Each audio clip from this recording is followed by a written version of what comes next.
Yine basının arkasında bir namana evinin Passat'ı. Passat'ın plitka bilen düzeltilindi yine.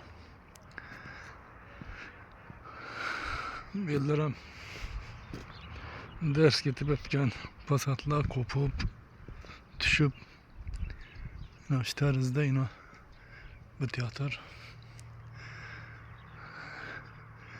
İndi joyunu sıfatam açtı.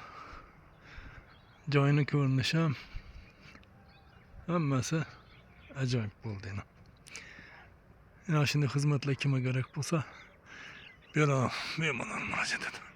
O gördüğünüz onu kopup atkanlar şıpakalaf ya hammasi yuvarladığın için bizlerde Xorazm şaraitinde devor ta'mirlashda Passat'ni plitkadan boshqa har qanday ta'mirlash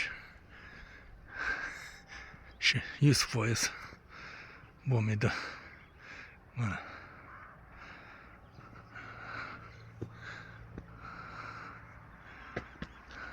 shu ko'rinishda buni yuvaverasan